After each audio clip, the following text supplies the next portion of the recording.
오늘 하나님의 말씀은 에베소서 1장 7절부터 12절까지의 말씀입니다. 에베소서 1장 7절부터 살펴보도록 하겠습니다. 우리는 그리스도 안에서 그의 은혜의 풍성함을 따라 그의 피로 말미암아 속량 곧 죄사함을 받았느니라. 우리는 그리스도 안에서 그의 피로 속량 곧 죄사함을 받았다고 말씀합니다. 속량이라는 말은 몸값을 지불하고 샀다는 말입니다. 성경에서는 예수님께서 예수님의 피로 값을 지불하고 죄에 속박되어 있는 우리를 해방시켰다라는 의미로 사용되고 있습니다. 속량이라는 말은 구속이라는 말도 같은 뜻으로 사용되고 있습니다. 예수님의 피로 값을 치르고 우리를 죄의 속박에서 해방시켰다는 말씀입니다. 하나님께서는 우리의 모든 죄를 예수님께 넘기시고 우리 대신 십자가에서 피 흘려 죽게 하셨습니다. 그리고 예수님의 의를 우리에게 넘겨주신 것입니다. 예수님의 십자가 죽음으로 인해서 우리의 모든 죄가 사함받게 된 것입니다. 이것에 대해서 잘 말씀하고 있는 부분이 고린도 후서에 나와 있습니다. 고린도 후서 5장 21절을 보십니다. 하나님이 죄를 알지도 못하신 이를 우리를 대신하여 죄로 삼으신 것은 우리로 하여금 그 안에서 하나님의 의가 되게 하려 하심이라. 하나님께서 죄를 알지도 못하는 예수님께 우리 대신 십자가에서 피 흘려 죽게 하신 것입니다. 하나님께서는 우리의 모든 죄를 예수님께 넘기셔서 죄를 알지도 못하시는 예수님이 죄가 되게 하신 것입니다. 그리고 예수님의 의를 우리에게 넘겨주신 것입니다. 하나님께서는 우리의 모든 죄를 예수님의 피로 깨끗하게 씻어주시고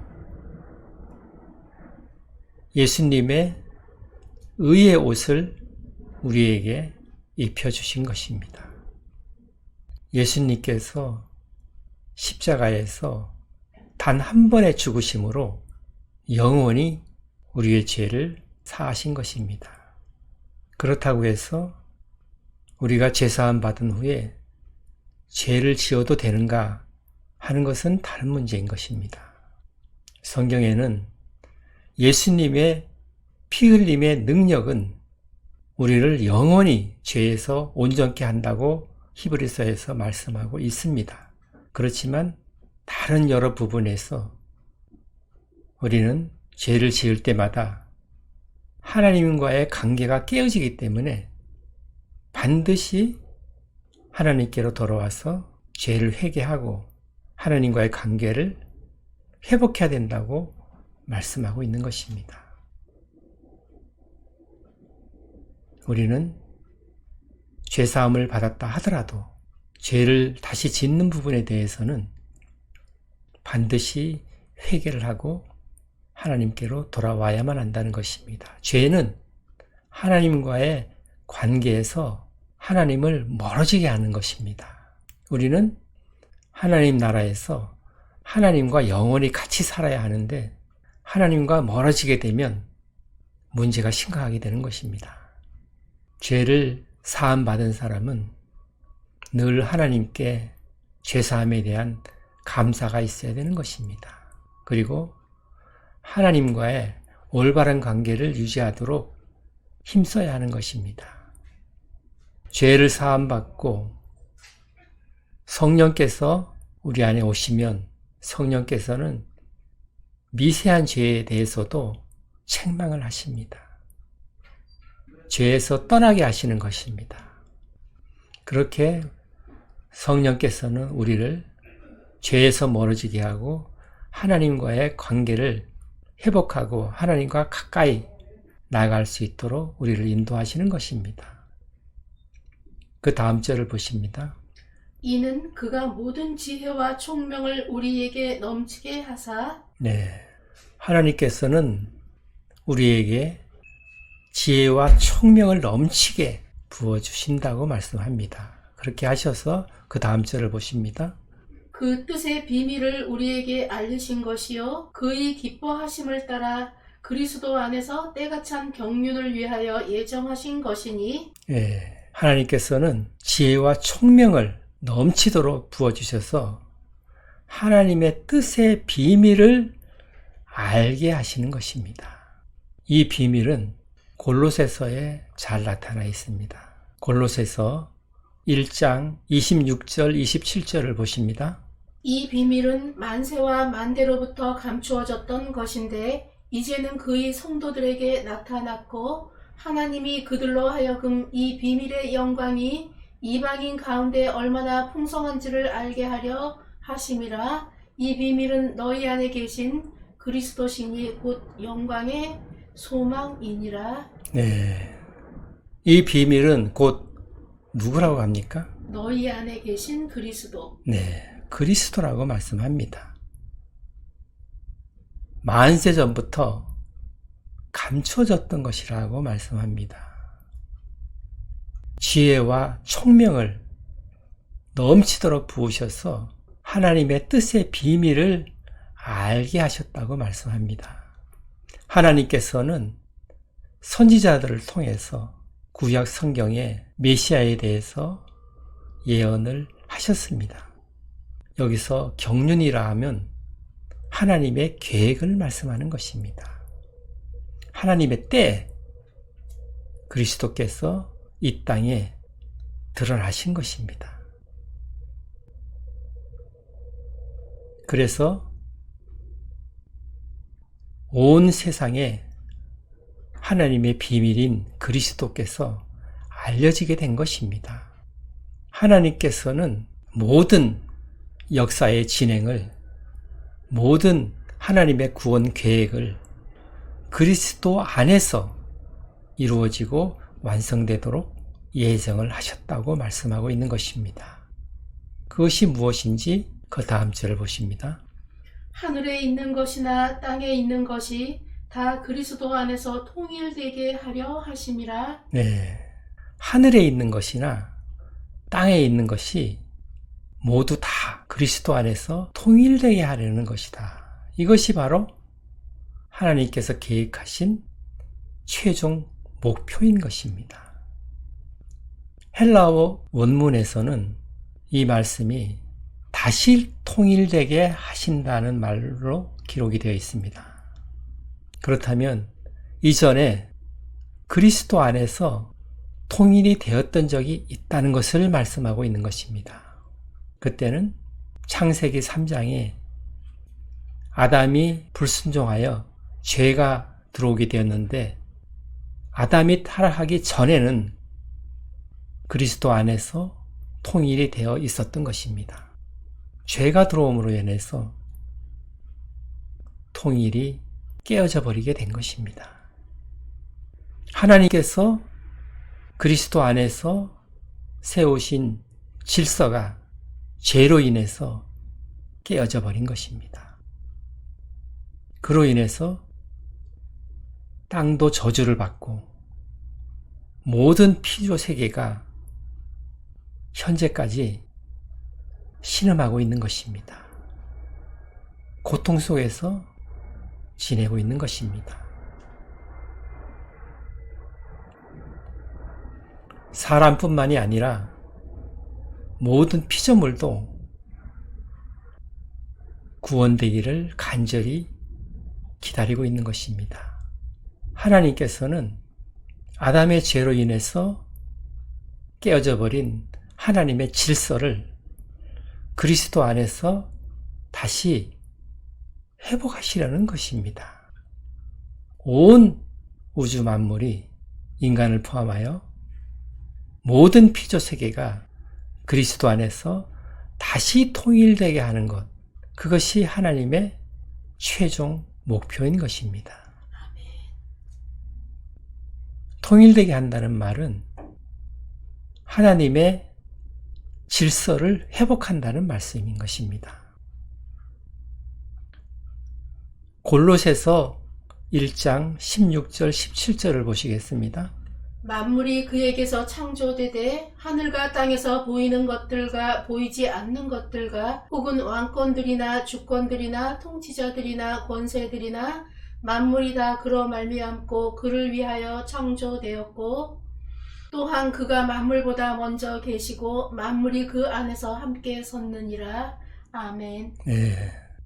골로새서에서는 예수 그리스도께서 온 우주 만물, 하늘에 있는 것이나 땅에 있는 것이나 모든 것을 다 창조하셨다고 말씀합니다. 모든 만물은 그리스도를 위해서 창조된 것입니다. 예수 그리스도 안에서 모든 우주 만물은 유지되고 보존되고 있는 것입니다. 예수 그리스도께서 온 우주 만물을 다스리시고 그리고 온 우주 만물의 주인이신 것입니다. 하나님께서는 아담의 죄로 말미암아서 아담의 타락으로 모든 피조 세계가 고통 속에서 신음하고 있는 이 상황에서 하나님께서는 예전에 하나님께서 세우신 질서를 그리스도 안에서 회복하시기를 원하시는 것입니다. 그것을 하나님께서는 그리스도 안에서 다시 통일시키려 하신다고 말씀하는 것입니다. 그 다음 절을 보십니다. 모든 일을 그의 뜻의 결정대로 일하시는 이의 계획을 따라 우리가 예정을 입어 그 안에서 기업이 되었으니. 네. 하나님의 계획을 따라 하나님께서는 일을 하실 때 반드시 계획을 하시고 그 계획에 따라서 예정대로 하나님의 때에 일을 하시는 것입니다. 하나님의 계획에 따라서 그리스도 안에서 예정을 입어서 우리가 하나님의 기업이 되었다고 말씀합니다. 기업이 되었다는 말은 하나님의 소유가 되었다는 말씀입니다. 여기서 우리가 하는 말은 유대인을 말씀하는 것입니다. 이스라엘 백성을 말씀하는 것입니다. 하나님께서 이스라엘 백성을 택하시고 이스라엘 백성을 하나님의 소유로 하셨습니다. 하나님의 백성이 되게 하신 것입니다. 그 후에 하나님의 은혜로 모든 이방인들도 하나님의 백성이 되게 하신 것입니다. 여기서 말하는 기업은 우리의 기업을 말씀하는 것이 아니고 하나님의 기업을 말씀하고 있는 것입니다. 하나님의 소유된 백성을 말씀하고 있는 것입니다. 그 다음 절을 보십니다. 이는 우리가 그리스도 안에서 전부터 바라던 그의 영광의 찬송이 되게 하려 하심이라. 네. 아멘. 하나님께서 하나님의 소유로 삼으신 것은 하나님께서 그리스도를 제일 처음 바라고 기다려왔던 우리를 통하여서 하나님의 영광을 찬송하게 하려 하시는 것이라고 말씀하고 있는 것입니다. 여기서 우리는 유대인을 말씀하는 것입니다. 제일 먼저 그리스도를 알게 되고 그리스도를 바라고 기다려왔던 사람들, 유대인들을 말씀하는 것입니다. 이 말씀에서 우리가 유대인이라는 것을 알 수 있는 것은 그 다음 13절에 너희도라는 말이 나옵니다. 13절, 14절은 성령의 사역에 대해서 말씀하는 부분인데 그 부분에서 너희도라는 말이 나옵니다. 너희도는 에베소에 있는 이 편지를 받는 수신인입니다. 에베소에서 예수 그리스도를 믿는 신자들을 말씀하는 것입니다. 이방인 신자들을 말씀하는 것입니다. 따라서 11절, 12절에 나오는 우리는 유대인을 말하는 것입니다. 다른 번역본에서는 유대인으로 해서 번역이 되어 있는 것입니다. 한글 번역본에서는 그 말이 없기 때문에 여러 가지 다른 번역이 나올 수가 있는 부분입니다. 그러나 문맥으로 볼 때 13절과 비교할 때 유대인인 것이 확실한 것입니다. 하나님께서는 그리스도를 가장 먼저 바라고 기다려왔던 유대인들을 통해서 하나님의 영광을 찬송하게 하기 위해서 하나님의 소유, 하나님의 기업이 되게 하신 것입니다. 오늘 말씀은 에베소서 중에서도 상당히 이해하기가 난해한 부분입니다. 3절부터 14절까지는 하나의 문장으로 되어 있으면서 기독교 교리의 핵심적인 부분을 다루고 있습니다. 구원에 대해서, 죄사함에 대해서 다루고 있는 부분인 것입니다. 하나님께서는 인간이 타락했을 때 구원 계획을 세우신 것이 아닙니다. 이 세상 만물이 생겨나기도 전에, 인간이 태어나기도 전에 하나님께서는 인간과 피조세계의 구원 계획을 세워 놓으셨던 것입니다. 놀라운 신비인 것입니다. 하나님께서는 이 세상을 창조하시기 전에 이미 인간이 타락할 것을 생각하시고 구원 계획을 세워 놓으셨던 것입니다. 그래서 하나님의 때 예수 그리스도를 이 땅에 보내주신 것입니다. 그 전에 하나님께서는 선지자들을 통해서 메시아가 올 것이라고 말씀을 하셨습니다. 그리고 구약 성경에 기록도 하게 하신 것입니다. 지혜와 총명이 넘치도록 부어진 사람들은 죄사함을 받은 사람들인 것입니다. 그런 사람들은 하나님의 계획을 알게 된 것입니다. 사도 바울이 그 하나님의 계획을 깨닫고 하나님께 감사 찬송을 하고 있는 부분인 것입니다. 사도 바울이 감옥 속에서도 이런 찬송을 할 수 있는 것은 하나님의 그 크신 비밀이 사도 바울을 통해서 알려졌기 때문에 그런 것입니다. 과거에 하나님께서 계획을 하셨고 지금 역사 속에서 그 계획이 진행되고 있고 미래에 하나님이 계획하신 그 최종 목표가 이루어질 것이라는 것을 확신하면서 이 편지를 쓰고 있는 것입니다. 인간 편에서 보면 현재 시점에서 바라보는 것이기 때문에 하나님의 구원 계획은 과거와 현재와 미래로 나누어져서 펼쳐지게 되는 것입니다.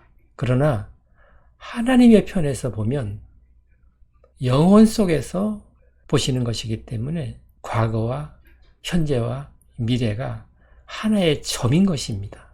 따라서 하나님 편에서는 하나님의 구원 계획이 이미 완성이 되어 있는 것입니다. 그리스도 안에서 이미 완성된 구원을 시공간에서 우리가 진행되는 것을 보고 있는 것입니다. 그래서 구원에는 과거와 현재와 미래 시제가 있는 것입니다. 하나님 편에서는 영원한 현재이지만 시공간 안에서 인간 편에서 볼 때는 세 가지 시제가 함께 등장하는 것입니다. 오늘 말씀을 생각하시면서 기도하는 시간 갖겠습니다.